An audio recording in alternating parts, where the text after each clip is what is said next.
Hello, hello. Here we are. Another day. Another Bloody Palace attempt. We're going to keep on the Nero train.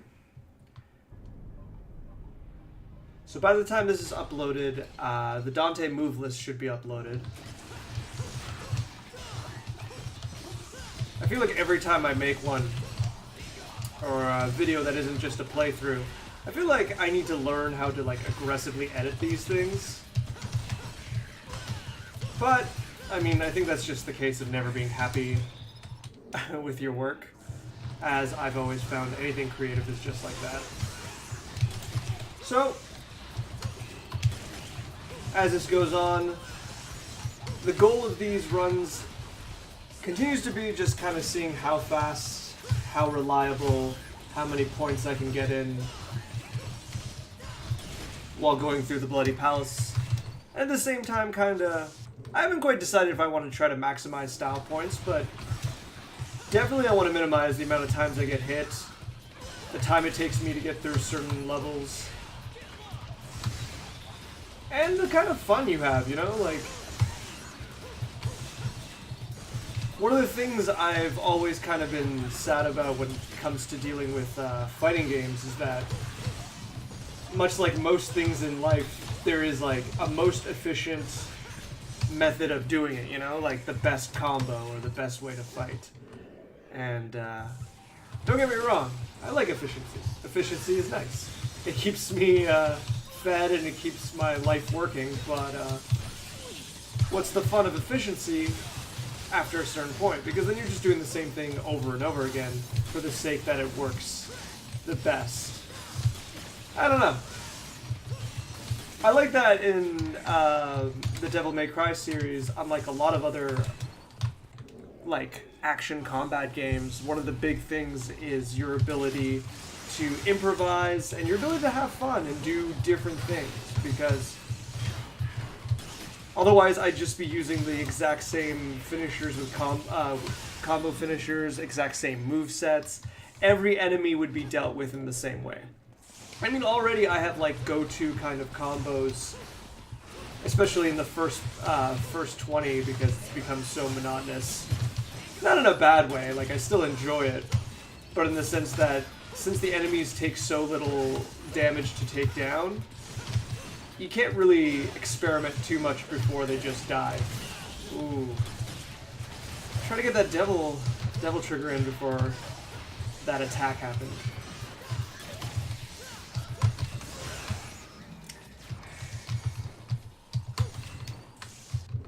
So, I'm really excited for, honestly, Devil May Cry 5 in a lot of ways. And not just combat.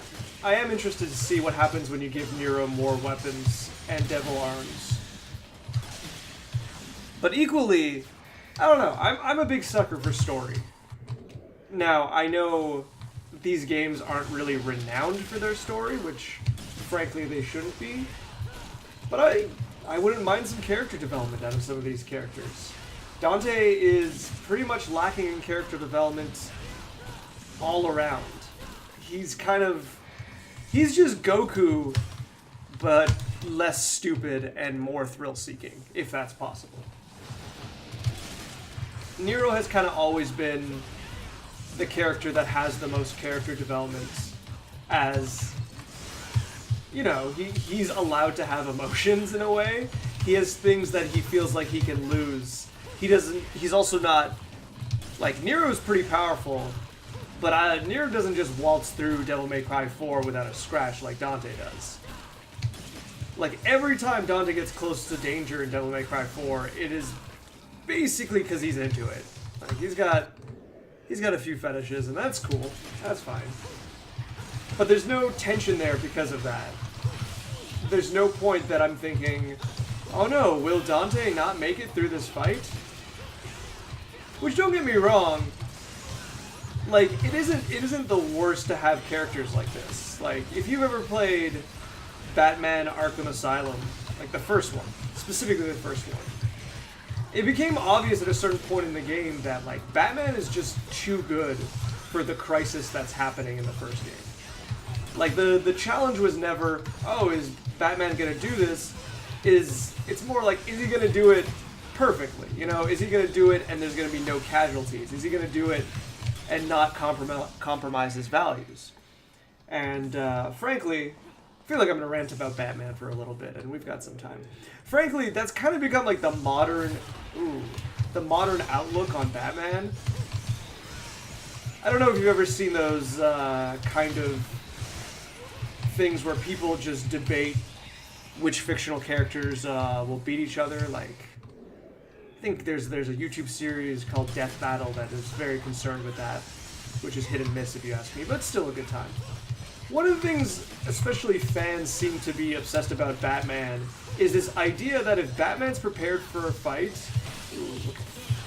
that he can take out anyone. And I don't know why, I don't know honestly where this idea came from. I have some few ideas, like the idea that Batman always takes out Superman pretty much 100% of the time, because the story is always that Superman is never going to give his full might, because if he does, he would just like melt people into the ground. But like also this idea that Bruce Wayne is like so smart and so fantastic at what he does that should any threat come along that he has like foreknowledge of, that he'll automatically beat it. I mean, there is like comic interpretations, I'm sure there's a lot. The one that comes to me is Batman Rest in Peace, where there's like this criminal conspiracy to take out Batman, and Batman just like subconsciously figures it out. In fact, at the end, that's literally, that's kind of literally the twist, is you think they beat him, and the twist is no, they haven't, because they didn't realize they were dealing with Batman. And I'm not gonna lie, that's pretty funny, but it's not really good character development, and it's not really exciting. And it's created this weird sense of Batman that there's no tension anymore. A lot of people hate the newest Batman-Superman thing that happened, but the idea of a Batman who's kind of lost his way and now he's murdering people and trying to justify to himself that he isn't is pretty sweet. It's something. I don't know. Maybe people who love Batman nowadays are the same people who absolutely love watching the Harlem Globetrotters. Not because they're like very, very skilled basketball players, but because they win every time. Isn't it great when our boys go out and win? It doesn't really speak to me. If Batman's not like half dead by the end of it, by the end of any story, any mission, I don't think I'm impressed. Same thing with Goku. But that goes back to Dante. Like, the idea that Dante leaves these situations without a scratch is kind of, it's dishonest in my mind, in a term of entertainment. Like, you didn't want to check there. Because I'm more interested to see Dante push. We've got, like, Dante that's been missing for so long that he's kind of lost his connection to the world. Alright. So he's back. What does he care about? Is it going to be Virgil? Money says it's going to be Virgil, because right now the premise of the game is that he's been hired to go do a job. And you'll have to excuse me for saying, that's not very interesting. Dante doesn't really care about money. He's repeatedly shown just like accepting mediocre payouts because the real fun is fighting the demons. And that's fine, I can respect that. So don't tell me the premise is like, oh, he's gonna go and take this job and things are gonna get out of whack. Because I mean, like, the first trailer talks about that, like, pretty directly. At the end, like, Devil May Cry 3 has a similar thing. A lot of it works is because it's, like, Dante for the first time kind of facing difficult enemies. He's learning the Devil Trigger. He's kind of, like, lost control of who he is briefly. He's finding about his past. And then the real moment at the end is the realization that he's lost someone close to him, even though he has this entire, attitude that he doesn't give a shit. And then Virgil dies, or like disappears in his mind, and that's the end, and he's pretty bummed about that. Anyways, I'm going to pause for a second on the ranting, because it's burial time. So I remember a while ago, I used to see some people, I'm going to take that hit. I used to see people starting this fight off by using Nero's Devil Trigger Big Blue X. I really don't know what that's called. I should start like looking up what these moves are called. Ooh, gotta take that hit too.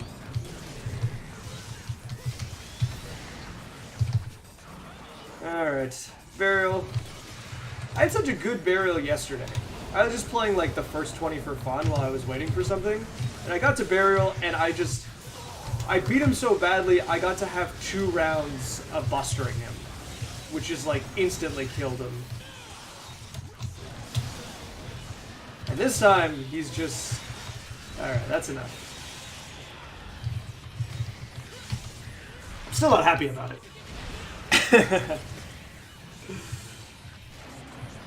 Oh, you're still alive?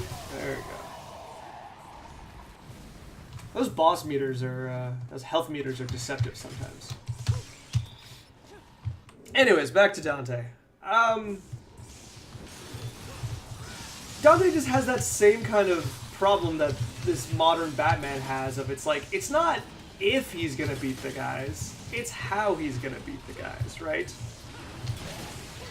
And I have a hard time believing we're going to be in a situation where it's like, oh man, Dante is really going to be pushed this time. Mainly due to the fact that, I mean, frankly, one of the scenes we've seen Dante is he's using a bladed enemy to shave. Also, by definition, I don't know how much they're going to try to like imply that Nero's improved. He's lost his arm. He's lost his Devil Trigger. But if the enemies he's going up against is going to like give Dante some trouble, I refuse to really believe that it wouldn't give Nero some trouble. It's not that Nero's not strong, but Nero is not as strong as Dante. Especially without the bonus, like without having the Devil Bringer. Like he really doesn't stand a chance if you ask me. Like, one of the things to remember about Nero is that, unlike Dante, he doesn't actually use devil arms in the traditional sense. Nero's weapons are made by him. They're like mechanical weapons. And they're sweet, don't get me wrong. The Red Queen... Yep, always get hit. And the Red Queen is this fantastic idea for a weapon. But it's not a powerful weapon in the way that Rebellion...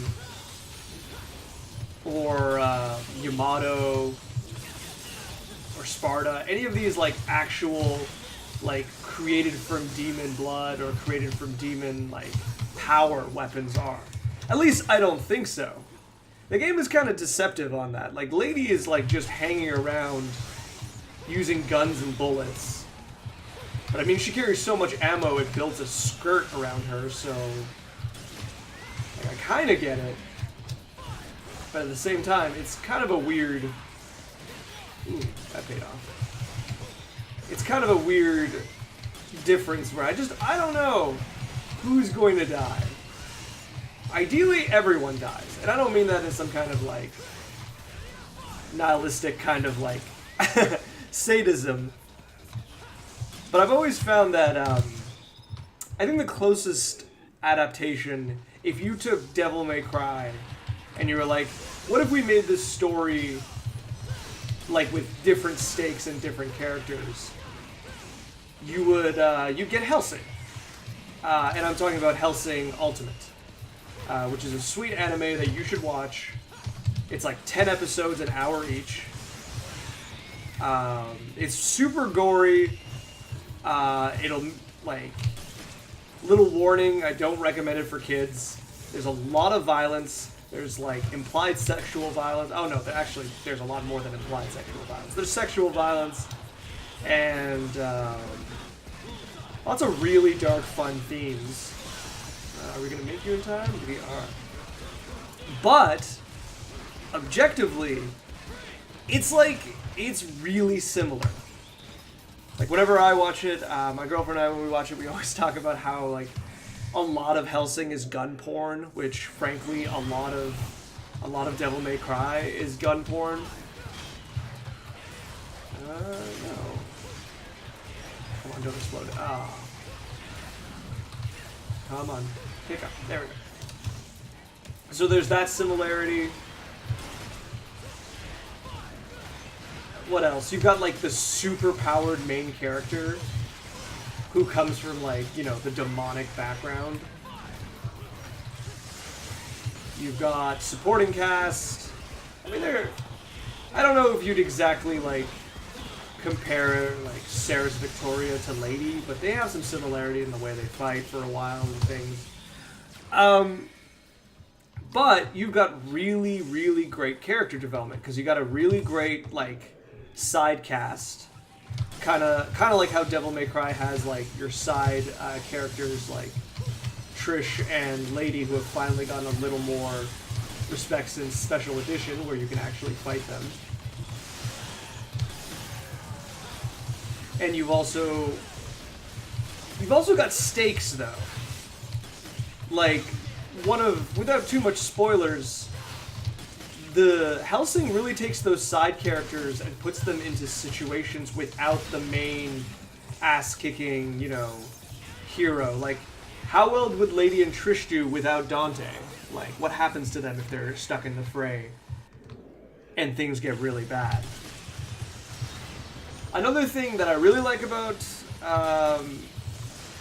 Hellsing, which I would say, like, if you like Devil May Cry story-wise, is that it's got great pacing, especially in the second half, where the first half of the story is just introducing you to the characters, and the second half is just this enormous fight that uses all of these characters you've learned about, pushes them as far as you can, and pits them against each other, pits them against other powerful, like, demonic and supernatural beings, and just sees how far they can go. Do they live? Do they die? And if they live, like, are they changed? What do they have to do in order to, like, live through this fight? Anyways, I'm gushing. And I'm not gushing in a particularly well-planned out manner, which I'm sure people hate. So, if you like Devil May Cry and you want an animated version that's not just the animated version, which I actually haven't watched, and I don't think I will, just because it doesn't look like the kind of thing I'm just going to love, because there's already a better version in my mind. I would recommend Hellsing Ultimate. There's an abridged version, if you like watch Dragon Ball Z Abridged, like Team 4-Star. They have their own abridged version, but I don't recommend it. Not because it's not good, more because I feel like they don't really... I don't know. One of the things that makes Hellsing really good is its ability to shift genres and shift tones effectively. And that doesn't translate well to Abridged, because you don't have as much time to give the characters as much growth. Hey, we're at 30 already. Which kind of just makes for a poor kind of arc for a lot of the characters. Like Ceres's arc, in not the last one, but the one after that they put out, I was really disappointed by. Because they have a character that they kind of inserted a pep talk, which she didn't need, because she doesn't have it in the original. And kind of the very thing that makes that situation powerful is that no one can give her a pep talk. So it just feels weird. And of course it plays into a lot of politics that I think of having this female character who is empowered in the original through the event that transforms her, instead being told to be empowered by, you know, this other character. I don't know. It just doesn't ring true to me.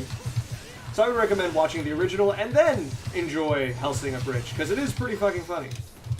I did giggle pretty hard at it.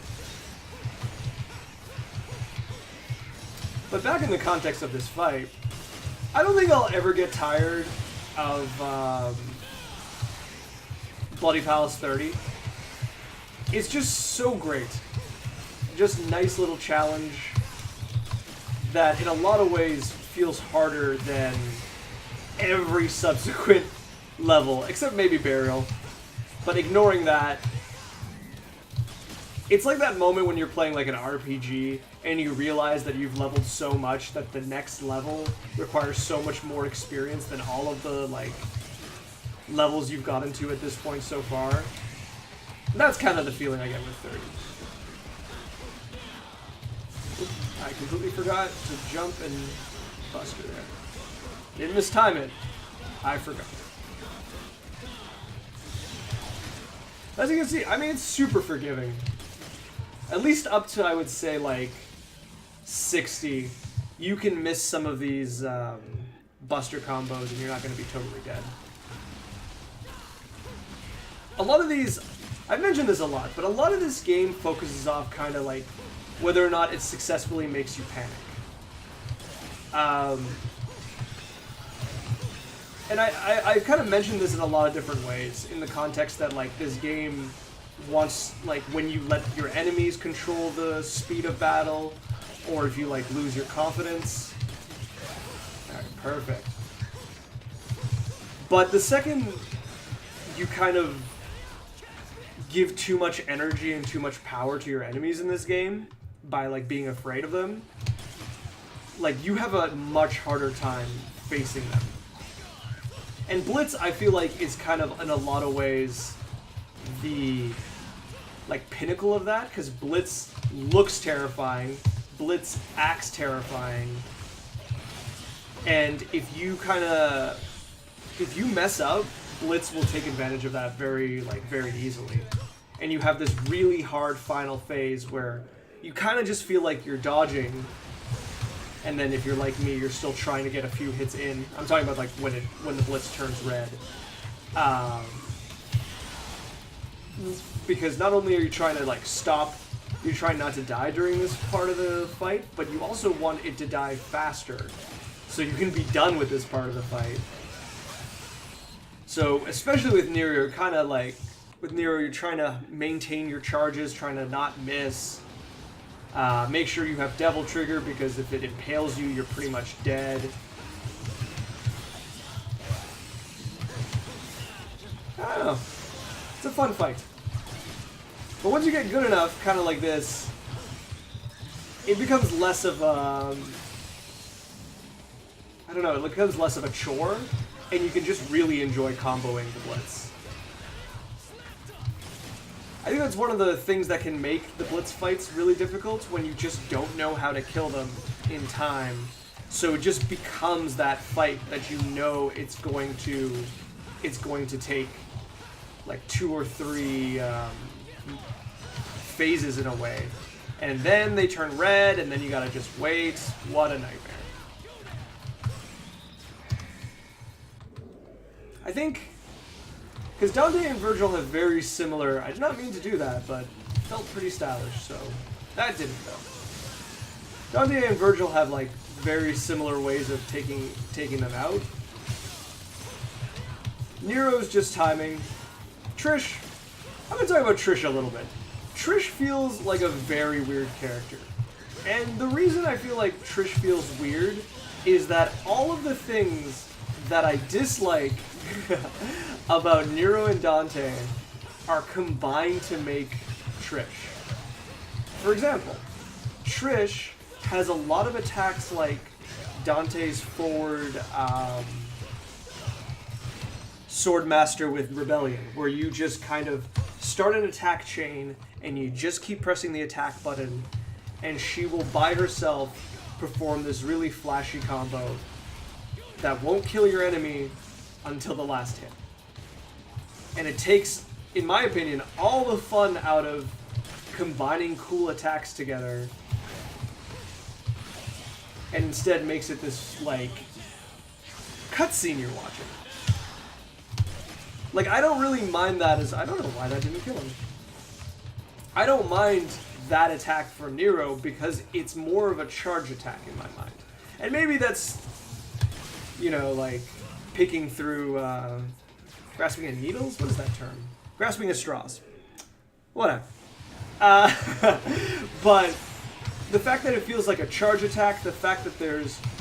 you can't stop it once you start it, unlike the other ones, makes it kind of like a nice risk-reward that I'm fine that it does a lot of damage. It also costs a resource, whereas otherwise for Trish, it's just free to do this.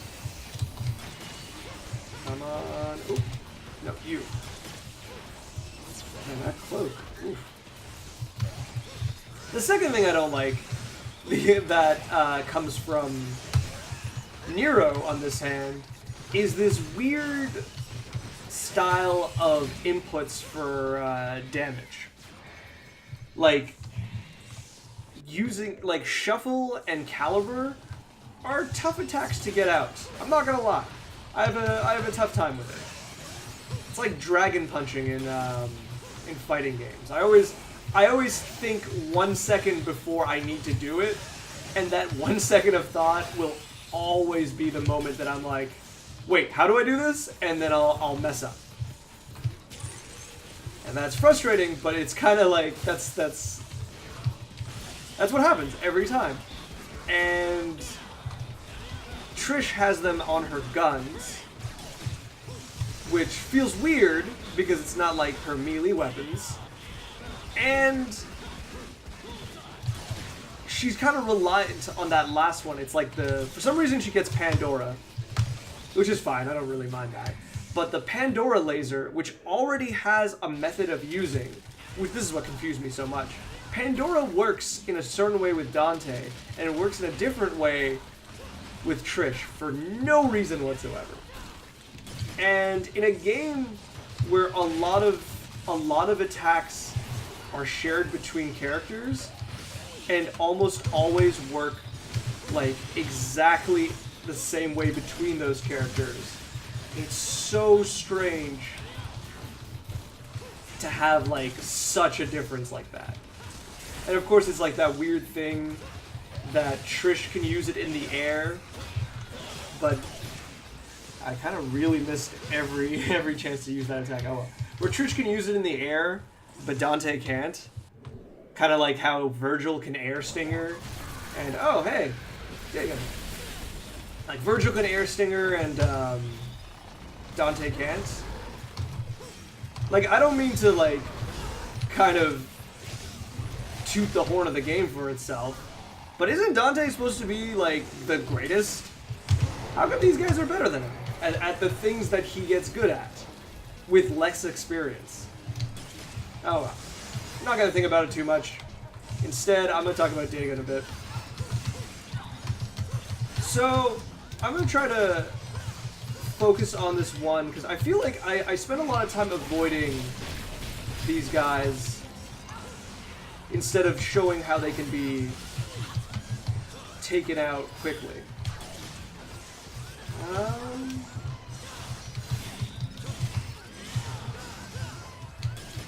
There we go.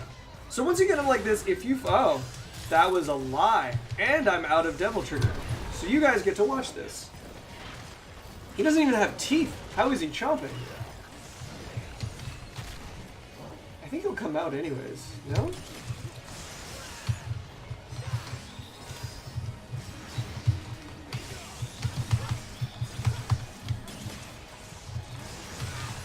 Yeah, that should be it. Alright, so we're going to do the rest of this fight with no Devil Trigger. It should be fine, because I can probably get a taunt in here. Nice.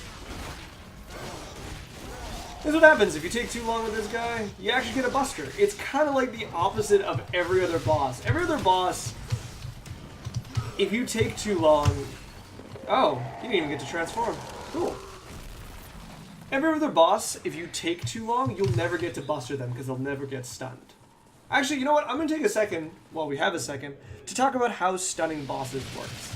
I'm sure I'll get back to complaining about Trish at another time. So, the way stunning bosses works, and this is a really important kind of method on how to think about Devil May Cry in general, is that bosses get stunned if you do enough damage to them in a short amount of time.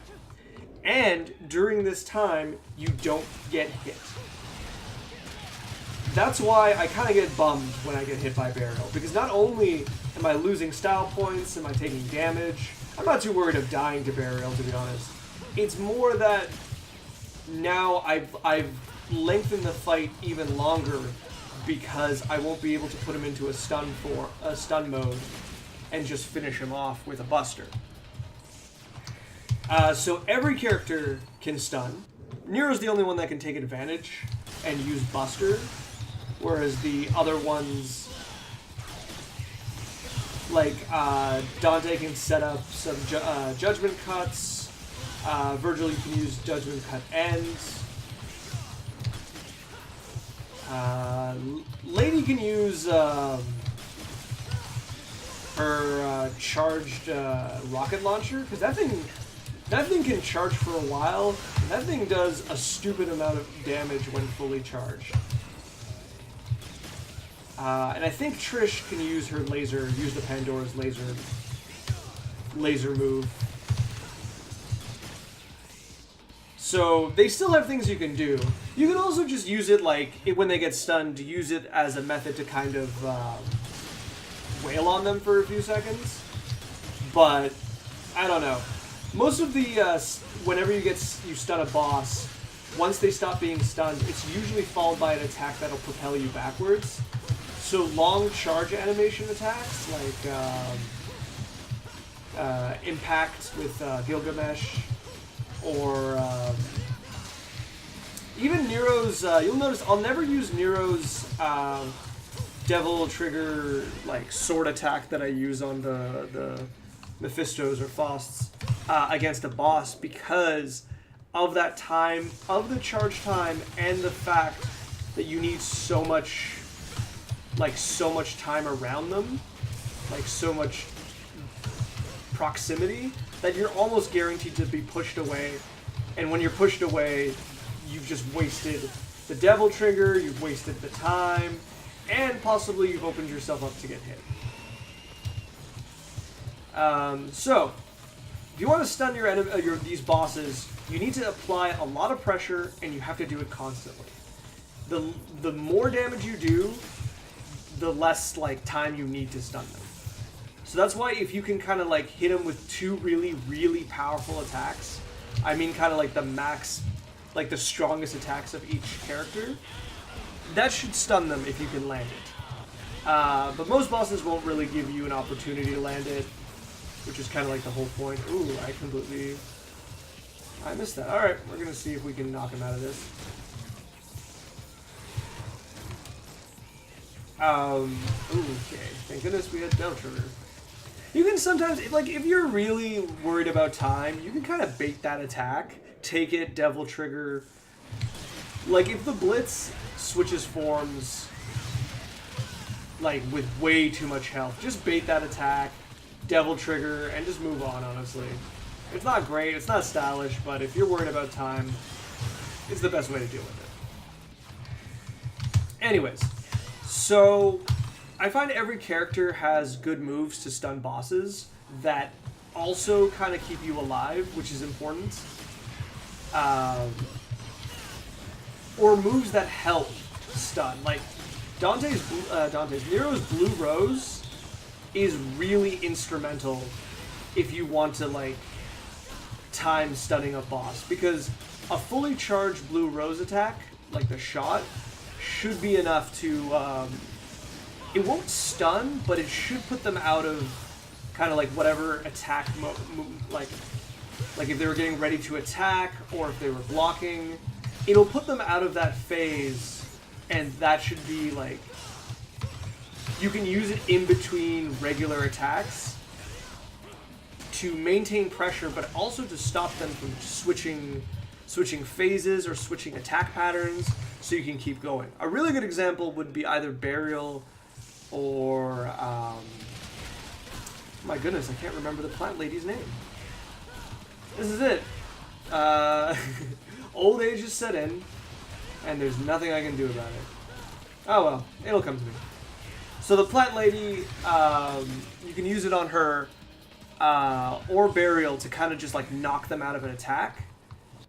And using Nero's Caliber, I think I've talked about how Caliber, that one, is the most powerful attack Nero has, especially in the air, and especially against bosses, because you can kind of chain it really well.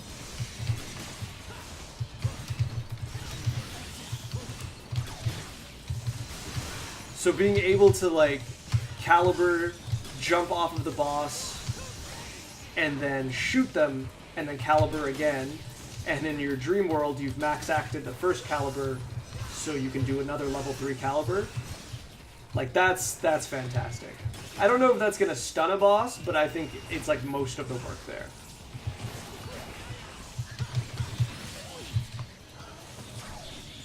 Might be too late.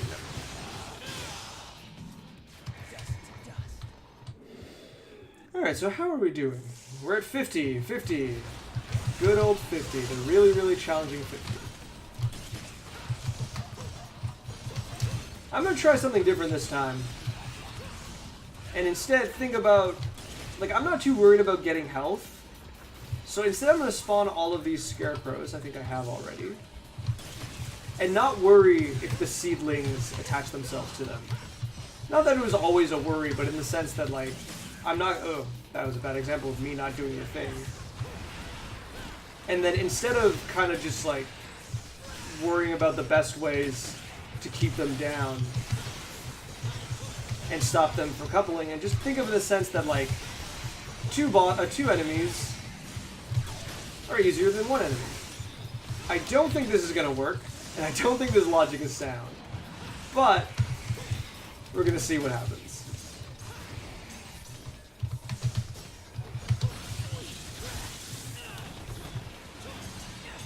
Ooh, I don't know what's going on. There we go.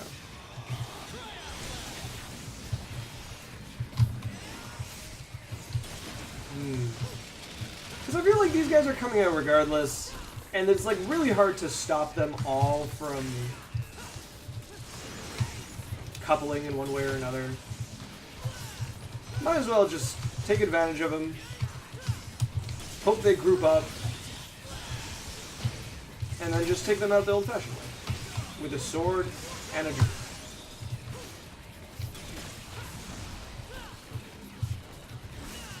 So this underground attack they do, I think is like the most dangerous attack. They also fly for some reason when they have the seedlings. I don't particularly understand that. Achinda! That's her name. I don't understand if it's like a... It's because it's Achinda's seedlings and Achinda can fly, so now they can fly. I haven't really been looking for this game to like deliver me with logic and reasoning. Oops. But when they start flying around, like everything about the assaults is all about them getting in your face and then getting out of your face and then into your face. Which is like offset by the fact they're really weak, like they're easy to stun and knock down. Not as easy as the scarecrows, but easier than the frosts. So you just want them down on the ground. You just want to put them down. I want to put them down all the time. They're the worst animal. Weird lizard things. I want to bring them to the vet and put down every assault. I don't feel so bad. They're demons. It's not my fault. But if you... I don't know. I don't think there's like a really clean way to handle them, because your most effective tool on like a lot of enemies is to buster them. And like I've said and shown repeatedly, hopefully, bustering them is pretty awful. Because it really opens you to dying or getting hit. I think there's one of the hidden quests or hidden mini games or whatever, the side missions, is that you have to face off a bunch of these guys, a bunch of the seated assaults as Dante and not take a single hit. It's not that bad, especially if you tone down the difficulty, because you actually don't need to do them in the highest difficulty for whatever reason. But if you do, if you just kind of like focus on using Coyote and Pandora and just staying away from your from these enemies as hard as you can, recognizing that if you get close you might get hit. They have ranged attacks, they fly around. It's like this weird kind of panic state they put you in, where you just can't be around them, and that's the only place where you can kind of control combat, is when you're stunning an enemy. So you gotta deal with...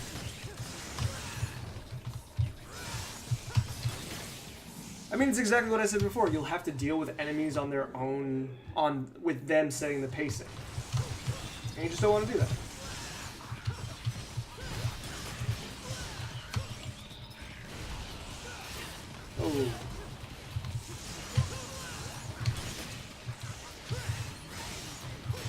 I feel like this is a good time. Keep talking about the wondrous story and character development that I would love to be in Devil May Cry by talking about what I didn't like in Devil May Cry 4. Namely, Kyrie. I'm pretty sure Kyrie is not dead. They kind of tease it because he tells her to run, but then one of the bonus like items or like if you pre-order the game, which we're not supposed to do, like if we're supposed to have learned, I don't think it is a pre-order. I think it's a deluxe edition. I hope you can get it like any time and it's not like a pre-order only thing, because as gamers we're supposed to have learned from all of this pre-order bullshit every time it happens, and everyone swears up and down, especially on Reddit, about like, oh man, I am never gonna pre-order a game. You must be so stupid to do that. Until a game comes out that they're super excited to pre-order and immediately they jump on it. Which is fair. Saying no to yourself is hard. I hate saying no to myself. I love myself. Why would I do that? But there's that certain point where you kind of have to. Otherwise, everything you believe in and talk about means nothing. But anyways, so one of those, like I think that deluxe edition item is like this weird vibrator hand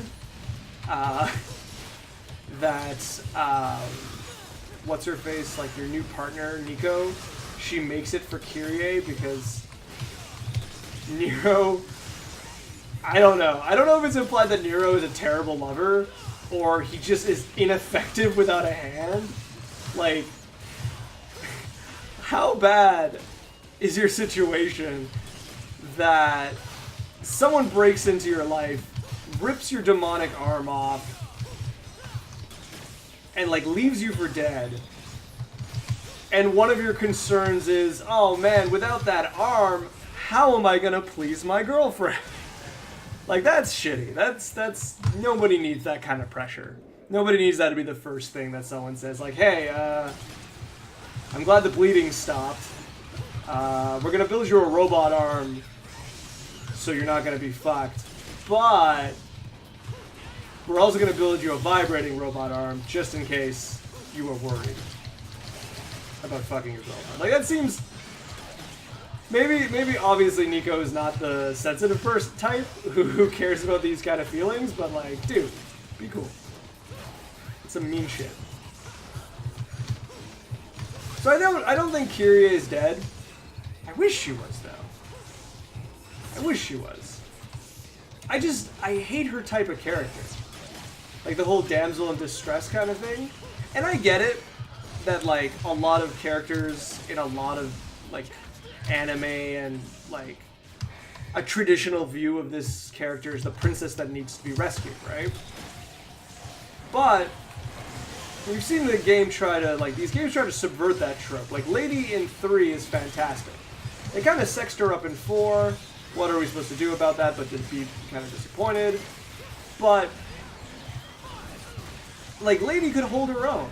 In fact, you fight Lady. Like, that was pretty sweet. That Lady was so, like, willing to get in your way, even if she knew, which I believe she did, she had no chance of beating Dante. She was still willing to go for it. She was like, it's worth the shot because, like, I believe in my convictions, I believe in my own strength, and if Dante can't defeat me, I'm gonna have to be, like, if something happens to Dante, I'm gonna have to be the one who fixes this problem. I respect that. Kyrie gets kind of just, I don't know, she just gets captured. She gets captured, and she does that thing where she has, like, really breathy voice acting all the time, and, like, 90% of her dialogue is breathing, and it breaks my heart, because I don't see what Nero sees in her, especially when they've been raised as siblings. I don't get it. She's just holding him back. And she has, like, this creepy, like, vibe about the Red Queen. Her first line about the Red Queen, about the sword yearning Nero's touch, super weird. But here we are. Here we are with Achinda, failing our first caliber, because who needs to actually hit your attacks? So Shovel is really good against Achinda, mainly because she, like, exists in the perfect area to get hit by it in the most effective way. And once you feel like you're getting close to finally getting, yeah, we got it. To like stunning a Chinda, just go into Devil Trigger early because you have nothing to lose. She stays down there the first time for a pretty long time. And if you get that attack in, like, look how much health she has left. I also want to point out, like, because I think it bears mentioning. Oh wow, another Buster. Been getting like terrible burial fights, but the Chinda fights have been going so well. Just a quick stretch break.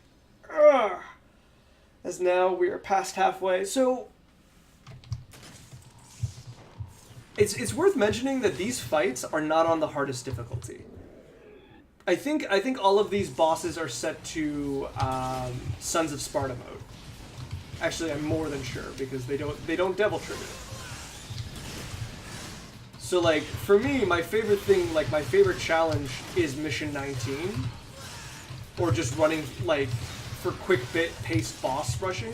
Because first of all, the entire thing is a boss rush, but you can actually do it in Dante Must Die mode and deal with the Devil triggering bosses.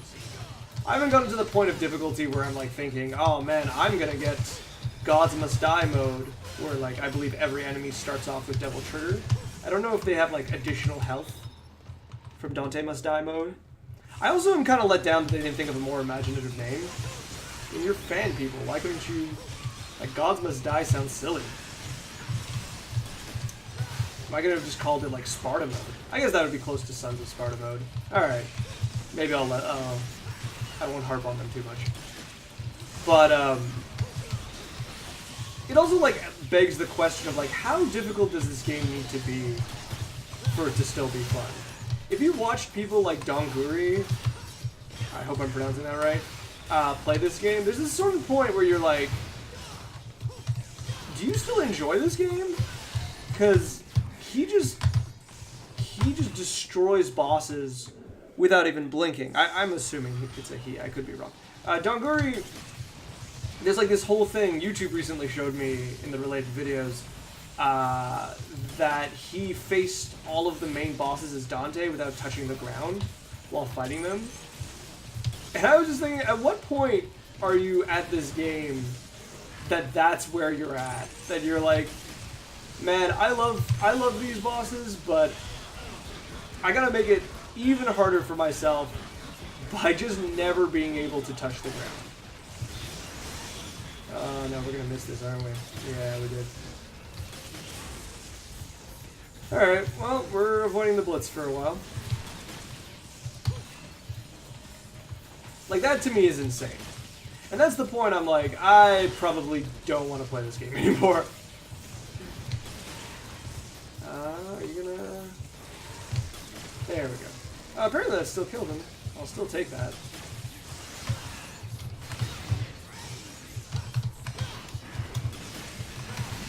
There we go. I feel like if I can finish all of the Bloody Palaces in like a reasonable time with all of the characters, that'll be the point that I'll be ready. And considering I think Devil May Cry 5 comes out in March, like, that'll be good. Like, that'll be... I think that gives me enough time to do that, and then maybe I'll never play this game again. I don't believe that's gonna happen, but...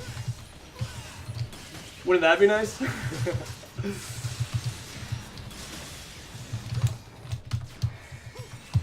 Alright, so we're at 65, 35 levels to go.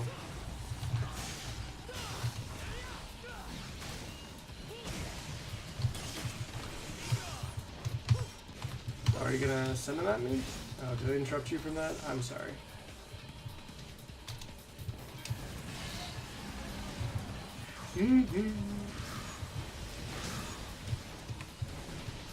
Second row. Let's see if we can do some like stylish dodging. Ooh, at least the first one. Alright, stylish dodging, attempt 2. Yeah! So for those who aren't aware, that's think it's called Table Hopper. And that's the attack where if you do the side roll right before an attack hits you, Nero's just going to slide horizontally, or backwards actually. Well, I guess that's still horizontally. Haha, bad timing there, buddy. And what really works with it is that it gives you a lot of movement to kind of get you closer or further away from enemies.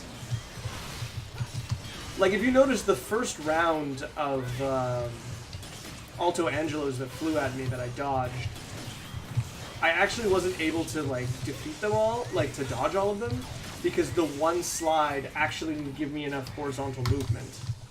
So, like, that's like a literal example of the usefulness of Table Hopper, where you can just... I wonder if jumping on them actually lowers their shield somehow. Where you can just... like, be completely on the other side of the map and not worry at all of dealing with these guys. There we go. Here come the Biancos.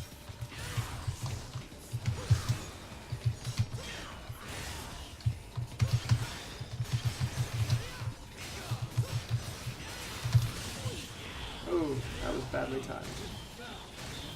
If you're going to throw Devil Trigger into a combo, like in the air, you want to aim it so that the Devil Trigger happens when you're just slightly below the enemy. That way, it'll just send them up a little higher. And when you do that, you'll be able to make up for, like, not the height you lose, but the delay you have in using Devil Trigger. Because it's funny, because the weird Devil Trigger explosion that Nero has, and that Virgil has, and Dante used to have, is, like, especially Nero's, like, it's sweet because it gives you, like, a moment of invulnerability. It's sweet because it knocks all the enemies around you back. But, at the same time, it sucks because it actually does delay your attacks because of that time difference. Or that, like, lag in damage. Fun little Alto Angelo fact, because we're going to be fighting them a lot, and I feel like everyone knows this, but if you fight them from behind, they're free. Like, the only reason they'll avoid you, like, they'll leave, is if there's a Bianco who calls them away.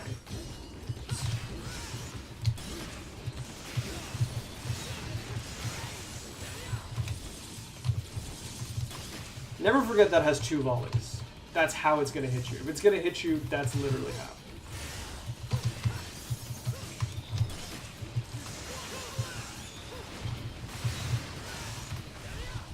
That was a good combo. Pretty happy with that one. Alright.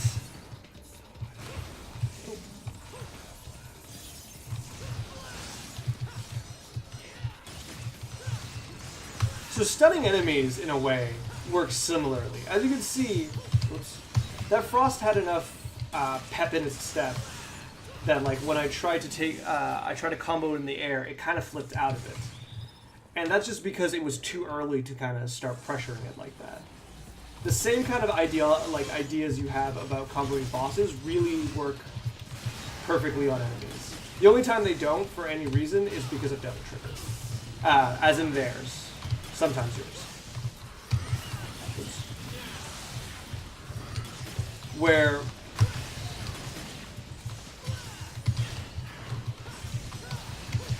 I'll try to make an example of fighting them from behind in a second.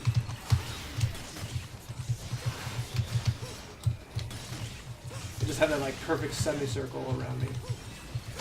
There we go.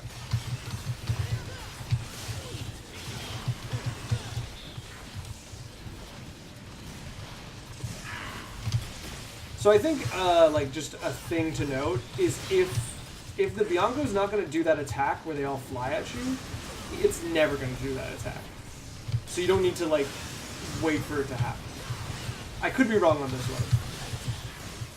Is this 70? I feel like this is 70, and that's why it's taking so tough.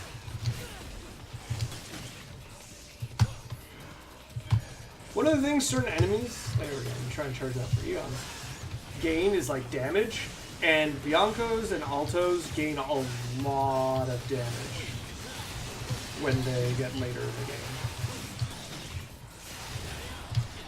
Oof. I'm just trying to recover a little bit with, oh no, second round, let's do it. Trying to use Devil Trigger to recover a little. I'm not too worried, but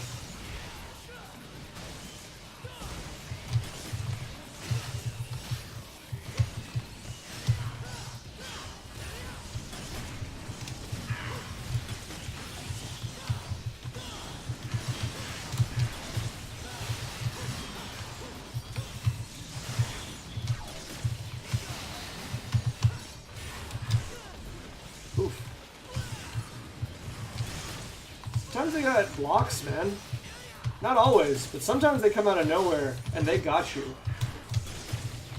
So that was Table Hopper again, which is the most often place you'll actually see it because you can, much like Dante's Royal Guard, using them against the Alto Angelos is really, really easy when they're gonna like shield bash you because they're so honestly transparent when they're gonna do that.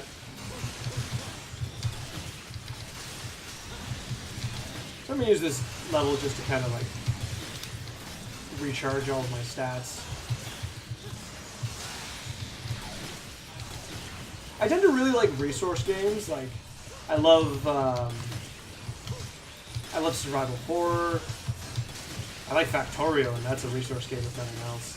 I love Magic the Gathering, and that's a resource game. Like, something about collecting things and then using them is just so satisfying. Maybe I'm just a consumerist. I just like things. I like it when they're mine and when I can get rid of them when I'm done. But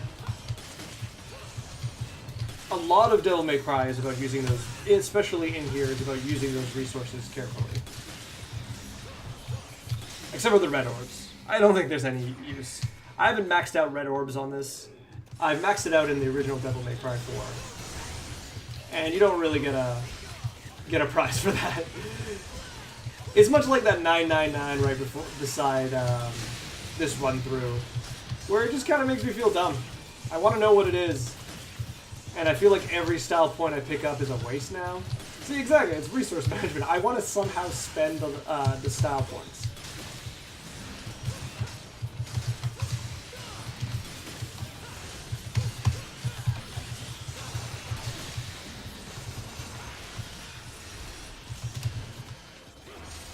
Alright, I don't understand how you missed that, Nero. Is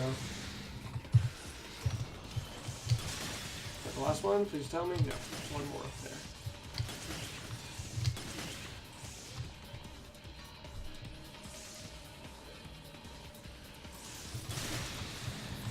there. Alright. Where are we at? Are we up against Credo yet? Almost there. 7 more levels.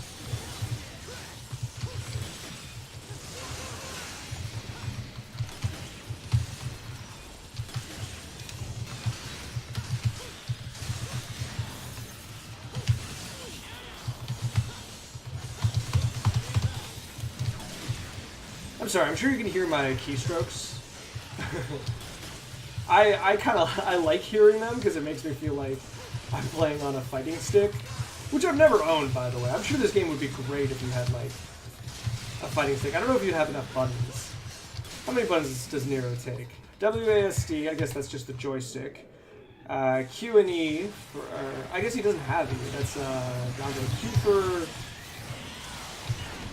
for revving.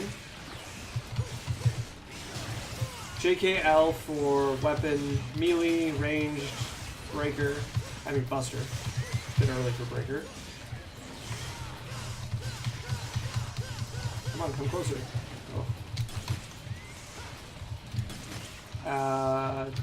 F is taunt. N is devil trigger.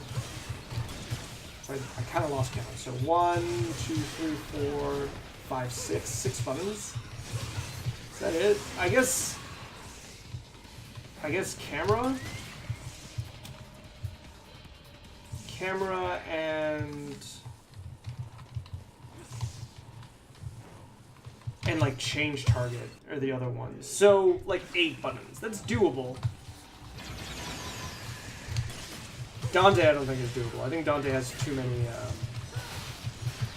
because he has all of those plus E and plus all the styles, which is 4 more. So plus 5 buttons.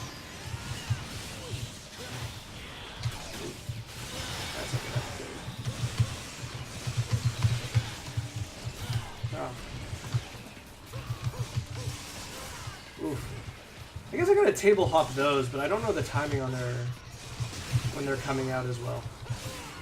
Oof. Man, I do not like these guys. It's the same thing where they're not particularly difficult, they're just annoying. I don't think I'm gonna have a really good score at the end of this, or at least not a really good time. I'm taking a lot of hits.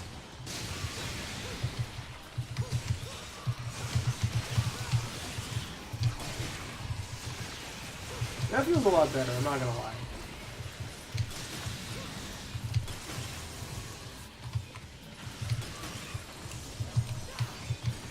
Alright, I got you. Come on down.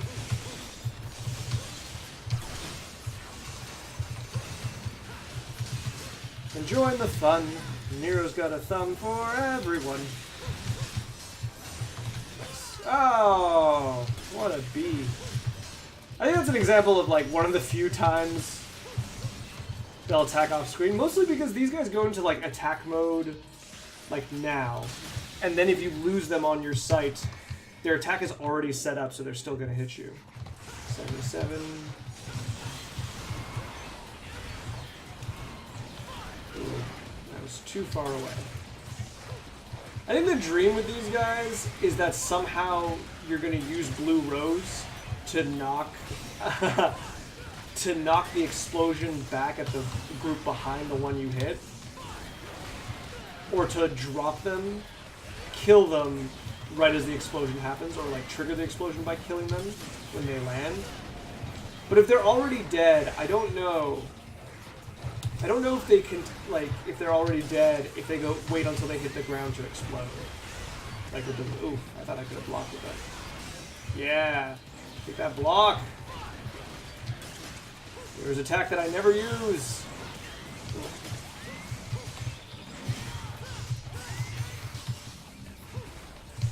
There we go. So this is 78. One more and then Credo.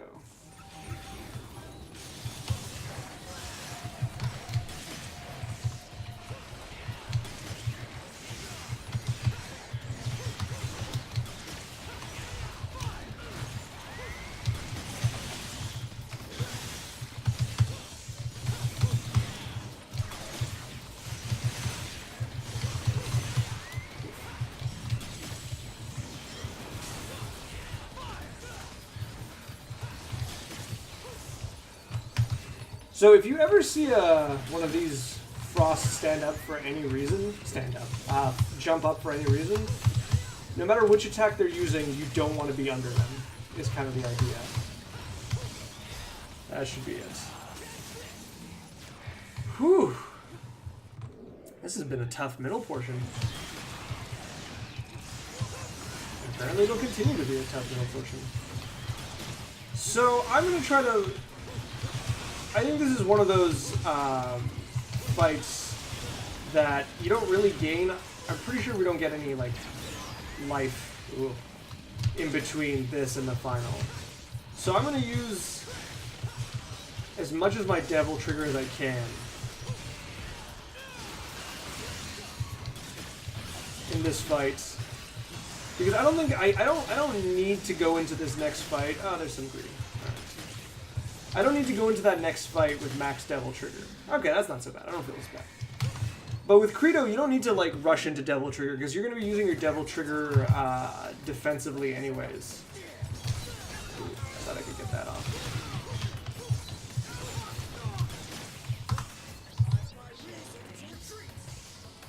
Come on.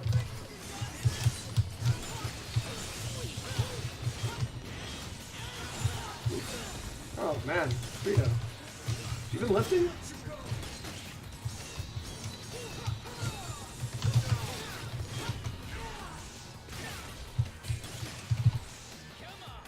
on, bud.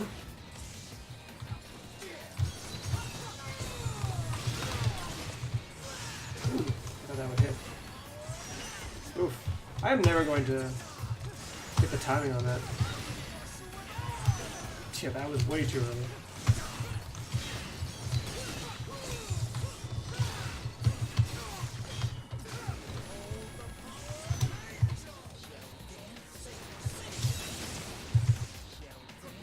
I mean, taunt this guy mercilessly.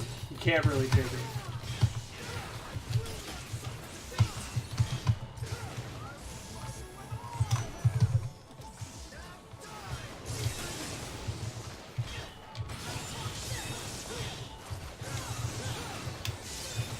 I'm hoping I can take his shield off in this portion.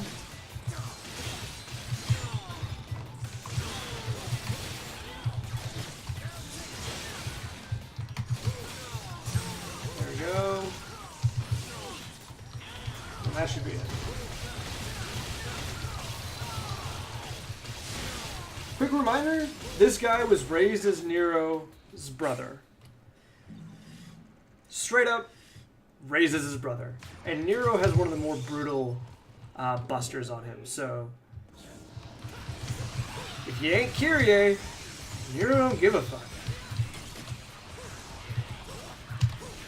Ooh, I don't have double trigger yet.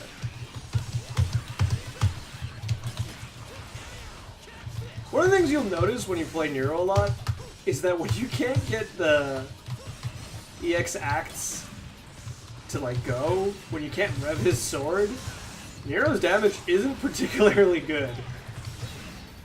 So like when you get into like a situation like that where like I missed a lot in a row, you're just gonna feel kind of impotent and be like, come on, Nero. And then there's going to be times where you'll be able to max act like a few times in a row. And you'll be like, damn, Nero's a great character. Why don't people use him more often? Yeah.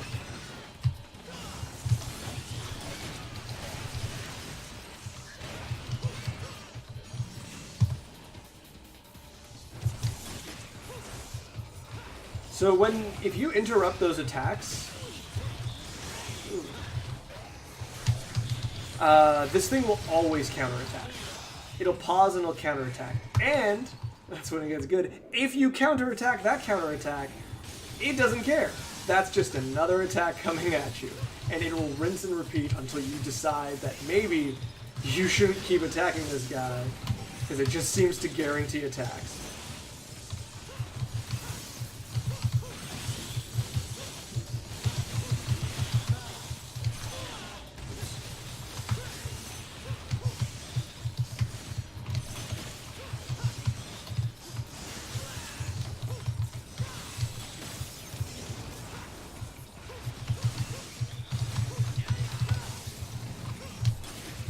No? Okay, good.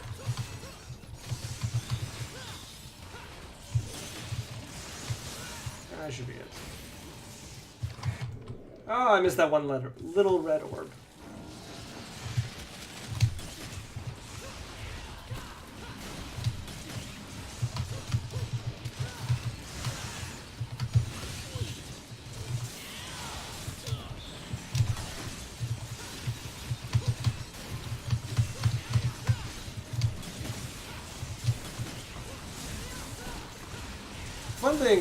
One of the things you can learn, I think one of the first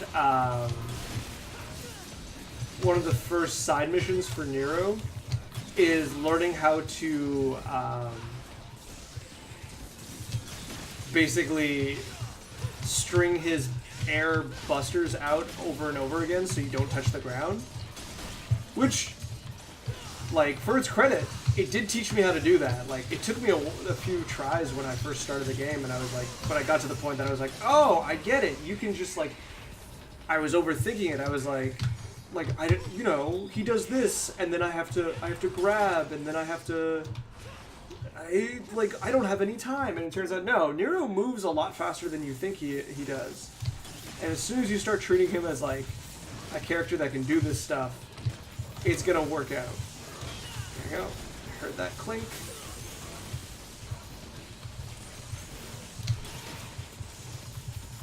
Come on, be beside each other for that explosion. Nope. You can get these two guys to stand near each other for when they explode. That is ideal. Okay. There's a very low chance I'll be able to do this, but yeah. But you go for it anyways, because we have a ton of health. And sometimes the other one just doesn't care. Oh man. I should not have been able to go that far without, like, hitting the other guy with that streak. Alright.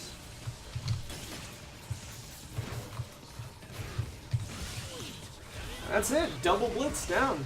Not the last blitz. Oops. I got a little cocky. One blitz down.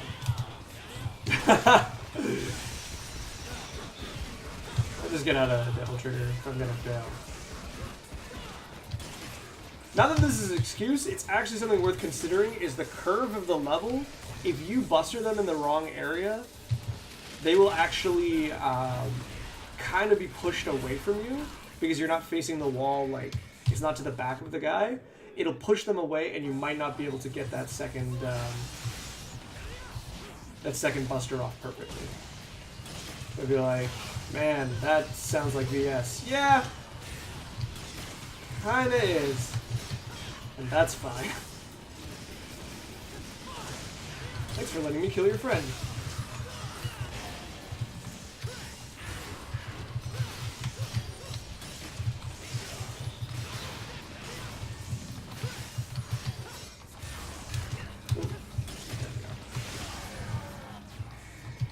So one of the weird things about Table Hopper, one of the weird things about Trickster and Royal Guard, is if you want the maximum style, you gotta purposely get to the point that you're about to get hit. And when you do, you feel like an idiot. Because the only reason that thing was gonna hit you is because you wanted the points. And when it does, wow, that could have been avoided. So it's kind of like a fun risk-reward mechanic. But, and here's the big but, is I don't think the reward is big enough. Once you get pretty good at this game, and I'm not going to say that I'm like, oh, I dodged damage. I'm not going to say I'm the best, but I'm okay. And you can see I'm playing Nero, and I pretty much hover around A to S a lot of times for a lot of fights. Let's see the next fight before I like double down on that idea. But I don't have too much of a problem getting. Oh, I thought that was a Bianca. Well, I'm a little less worried about that then. Like, I don't feel like I'm already at A. I don't feel that difficulty in getting that level of style points. That, like, I feel like I need to purposely endanger myself. Not taking all these hits for nothing. Oh. Yeah, I totally deserve that. Oh. So, like, if you have no trouble getting to a decent style rank, why are you gonna take the chance, you know? Like, why, if the only bonus is to get to S faster, and I get it, like I mentioned in one of my other videos, the goal is to maximize, the goal is to maximize your style, like, points, the literal points, by having a high stylish rank before you start hitting the enemy. At the same time, it's like, it's so dangerous, whereas, like, I'm bustering this blitz, and I've got two more Mega Scarecrows to go, and I'm at double S already. When this guy dies, by necessity, because this is how this guy works, I have all three left. I will already be at max style. Yeah, well, I took the hits, so... Ooh, I took 2 hits. Wow, buddy! So, is it really... Did I lose so much by getting those hits in early when I could have just, instead of capitalizing and dodging as many hits to get to S? Like, did I lose that many points by getting that damage in? I don't think I have. Anyways, We're up to 90. We're at that point that I'm feeling like I'm getting a little nervous for that Dante fight. I'm not nervous about the... Ooh, I did get hit before I transitioned. Transition. I hit before I transformed. That was a really good max act at the end. Even though Angus killed me last time, I don't think he's the threat. I think I fucked up, and I deserved to lose there because I just didn't play well. But in theory, it's all Dante or bust. Mega Scarecrow, I need you. Yeah, there you go.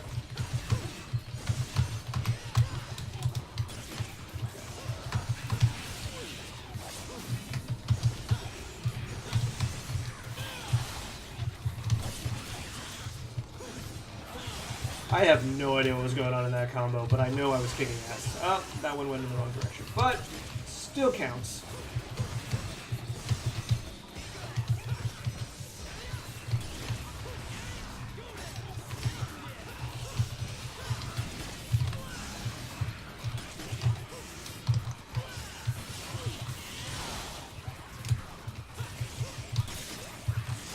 Oh, buddy, come on.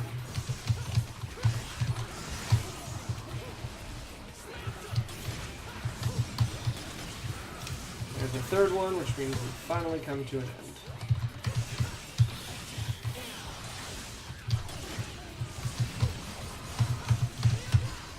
So, I guess something I should talk about, and that's kind of a good way to go from an okay player to a really good player, and frankly is a big part of looking like really good when you play,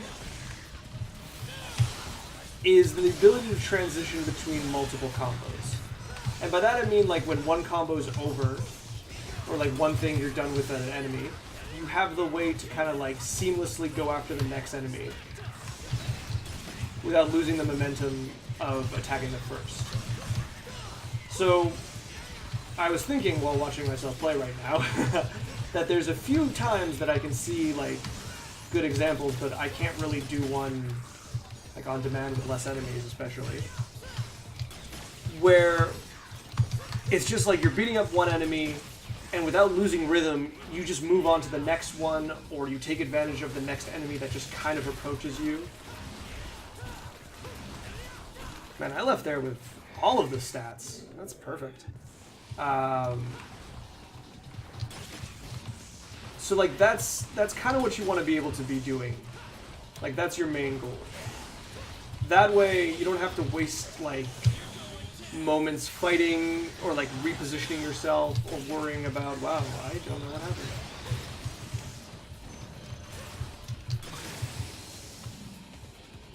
Alright, second one. And it looks good. You can just like constantly go from one group to another. You save time. And I know it's a weird thing to specify, but you don't run away as much. Like especially against assaults. Assaults, seated assaults, and frosts. There's times you're just gonna find yourself running away because you're either, when you're new, you're either on low health or you have low, I don't think its hat bounces. I think it's a nice touch.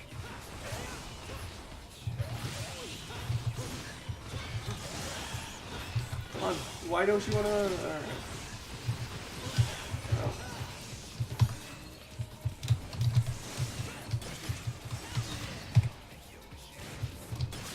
There you go. And the less time you spend running away, the more you can kind of analyze the fight.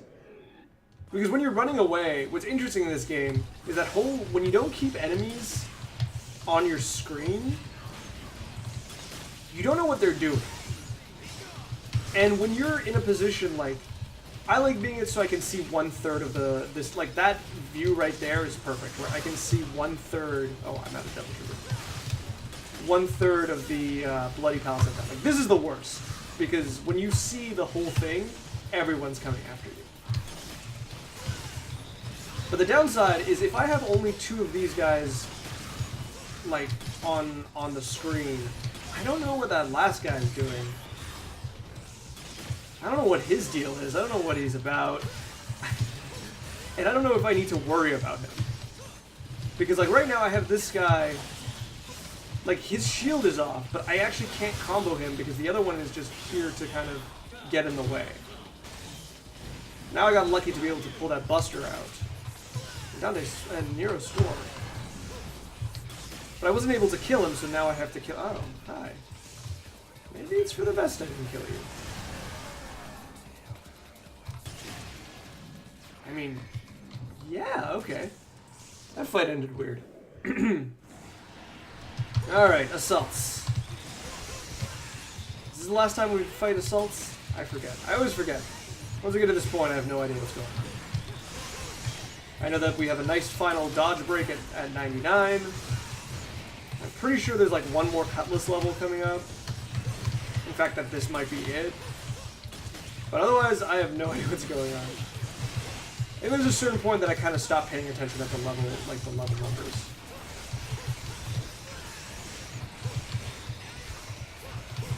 Good old roulette spin.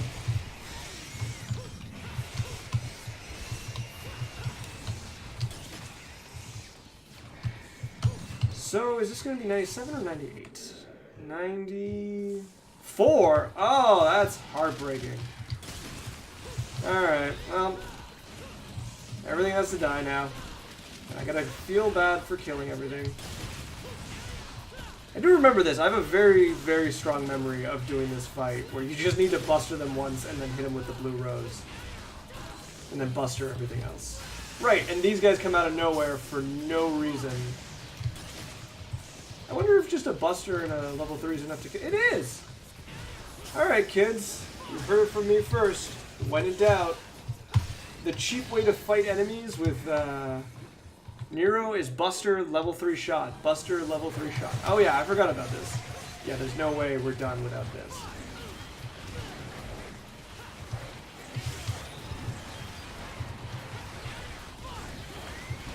Ooh. Yeah, you like that, didn't you? Didn't like that, though. Didn't mean to use that on you. Didn't mean to use... Oh. That worked out better than I wanted it to. I meant to carry that guy up. Ooh. That would fire after. These guys are butts when they're double triggered. I think these are the only double triggered enemies we've actually seen with some consistency in the last 90s so far. Ooh, okay. I totally deserve that. There we go. Okay.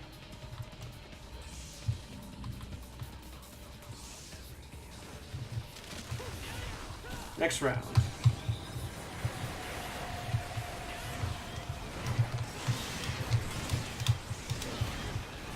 If I could ever do this level without getting hit, I don't know, I'll be pretty impressed with myself. Right. Maybe I just shouldn't carry them up so high, because I feel like that's the main thing, is that when you're up in the air so much, they have so much time to kind of like adjust, and there's so much lag between you using the attack and hitting them, or getting recovery. Yeah, I should say recovery. The term I keep thinking about is recovery, but I keep using different words to describe it.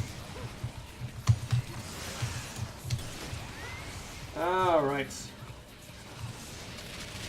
Nom nom nom. Eat your vegetables, kids.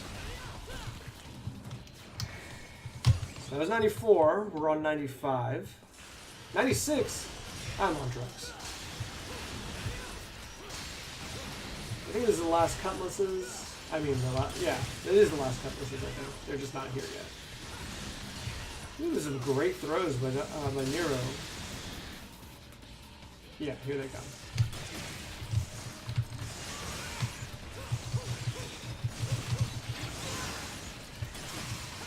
So I think this is like my favorite application of streak. Ooh, missed that shot. Because the other ones are gonna try to home in on you while you kill their friend. Unlike most other enemies in this game, they actually care. So you can use streak to push this enemy away, and at the same time deal damage with them. Because they have such a, like, the cutlasses kind of really pick their target of where they're hitting. They home on you, but they home on where you are. So a streak is more than enough, usually, just to take them out. Once again, a nice example of hitting these guys. Like, I'm just using basic combos, and they have no complaints. Maybe they just need massages. They just need back massages. That's why they don't stop me.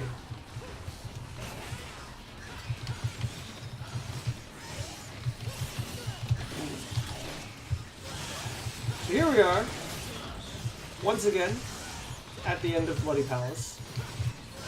Once again, where I start getting really cocky for no reason, and get hit for no reason.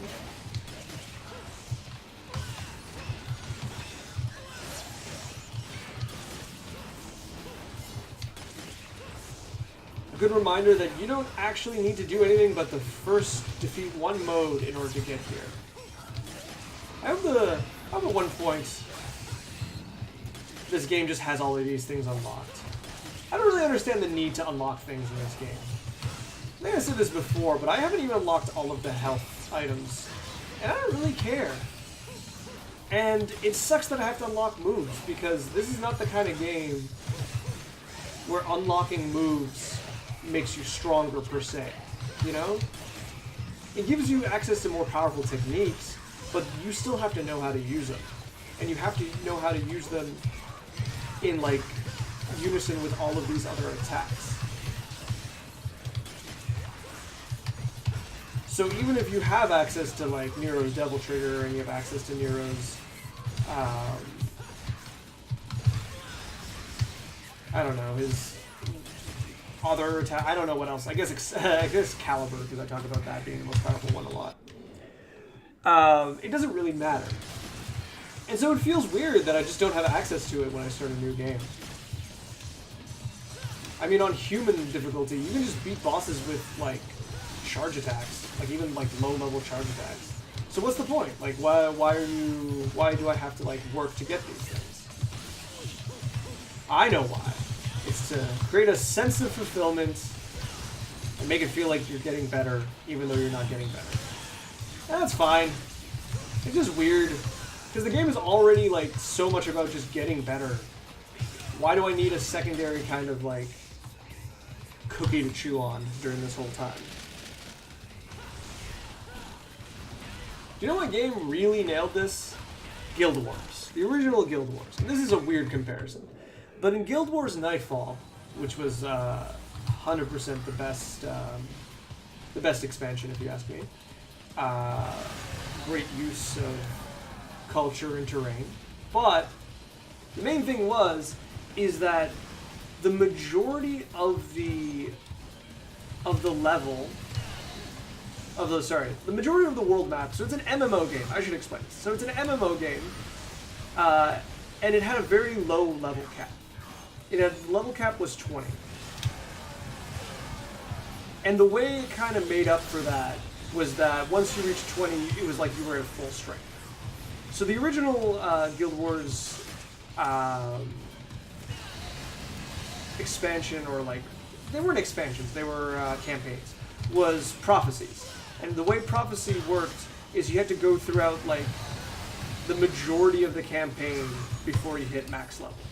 But in Nightfall, which worked with two continents, Istan, which was like Istanbul, and oh, that's gonna suck, they're not gonna fly. Oh well. And with Korna, which was more like Africa. Istan was everything. It was a very small island, and it was all the level 20 stuff, all the prior to level 20 stuff. And the second you left that area, you were at max level. So the rest of the game was built with the idea that you would be at max level. So they could throw you really difficult threats. And you might say, well, damn, like, isn't that kind of the same here? You only need to go through really that first difficulty. Once you get through Human and you get to Sons of Sparta, I think there's one more level in between, but I just, fuck that. The game expects you to have all the items. Yeah, sure, but you still have to get there, and that's kind of lame. Like, why not just start me with everything? And so every battle, every kind of area, it's more built on, like, my skill if I fail. Not whether or not I unlocked air hike, being the double jump, which is a very real, you know, like, a very real method of combat and dodging. When you don't have the second jump, you can't really do a lot of the things. But anyways, talking aside, it's time we deal with our old friend Agnes. And it's time we miss very easy calibers.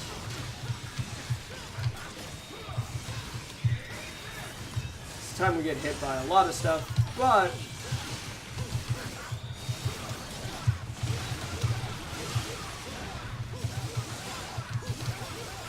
alright, that was a good buster. When you stun enemies, you want to use as much of that time to wail on them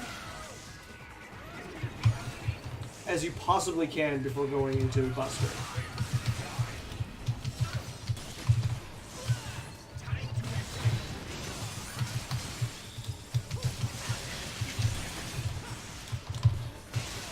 And this should be it.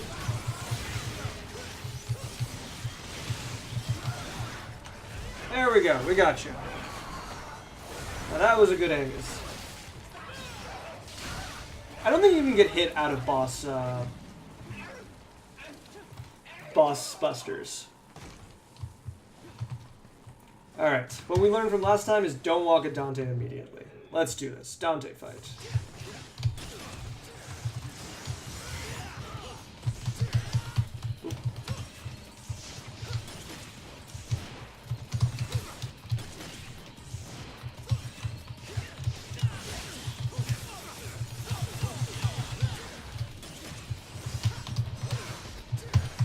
I'm gonna try to keep in mind that thing I was saying before about letting Dante kind of control, like letting enemies control the fight. I'm gonna stay aggressive.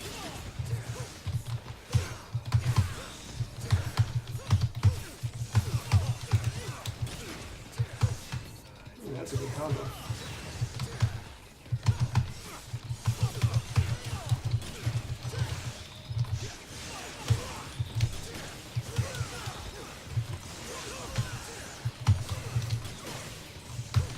Alright, let's taunt a little. I feel like we've earned it.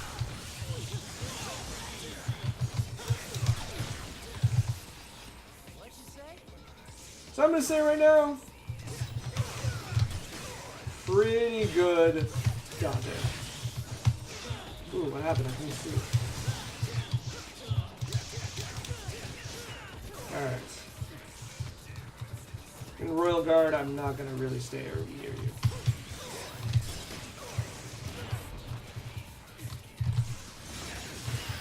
Oh yeah, that hurt. Alright. Whew! So what's our time? 1:32. There you go. Pretty happy with that. Let's see what's in-game time.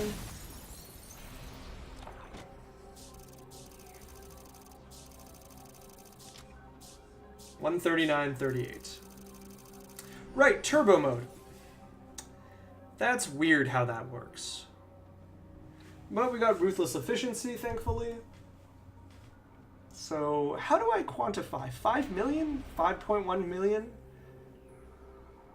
Yeah, so let's say this is 5.1 million score. Is there any other way to really... I guess we could count the red orbs, but that seems pretty lame. I mean, does it? It means I have to get the ones in Achinda and... I guess Enchinda's the only one with red orbs.